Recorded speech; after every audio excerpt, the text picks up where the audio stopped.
கடந்த 15 ஆண்டுகளாக திட்டமிடுகிற boys ட்ரிப்பை execute பண்ணியே தீரணும் அப்படின்னு ஒரு நட்டுக்கலண்ட 4 பேர் நல்லபடியா கிளம்பி நஞ்சு போய் திருமண ட்ரிப் தான் இந்த சிறுமலை ட்ரிப். திருமலைக்கு கிளம்பும் போதே பெருமழை பெய்யும் அப்படின்னு ஏஇஜி பண்ணிட்டு கேட்டு தெரிஞ்சுக்கிட்ட பிறகும் பைக்கில் தான் போகணும்னு அடம் பிடிச்சி கூட்டு போனாங்க. எங்கடா இருக்கு அப்படின்னு கேட்டா, தோ கிலோமீட்டர் கூட்டி போய் தொப்பு நினைச்சு கூட்டியாங்க. 9 மணி நேரம் ட்ரிப்புங்க. ஒரு 3/4 மணி நேரம் தான் மழை தூராம இருந்துக்கும். மற்ற நேரம்னா ஒரே சாரல். நடிஞ்சுக்கிட்டே போய் டீ காப்பி, அப்புறம் அந்த பாய்க்கடை பிரியாணி சொல்லியே ஆகலாம். 60 ரூபாய்க்கு அருமையான சிக்கன் பிரியாணி சிவன் கோயில் போற உள்ள இருக்கு. யாராவது போனீங்கன்னா சாப்பிடுங்க, நல்லா இருக்கு. திண்டுக்கல் பக்கத்துல இப்படி ஒரு மலை இருக்குங்கிறது இவ்வளவு நாளா எங்களுக்கு தெரியாது. சரி, எழுத வந்தது வந்துட்டு ஒரு சினிமாட்டிக் வீடியோ எடுக்கலாம் அப்படிங்கிற முயற்சியில ஓரமா போய் நின்றான் நிக்கிற பாத்தீங்களா.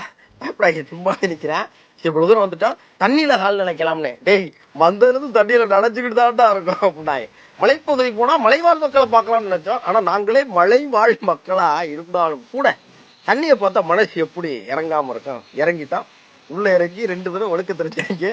உயிர் தப்பி ஒரு வழியா ஜாலியா அந்த தண்ணி, காத்து, மலை, மழை, மரம், செடி கொடின்னு பல கொண்டை ஊசி வளைவுகளை கடந்து மனசுக்கு கொஞ்சம் இதமா ரொம்ப நாள் கழிச்சு நண்பர்கள் ரொம்ப நேரம் பேசுறதுக்கான ஒரு வாய்ப்பா அதை மாத்தி ஒரு அழகான இடத்துக்கு போய் திரும்பின ஒரு அற்புதமான அனுபவம் கிடைச்சிச்சு.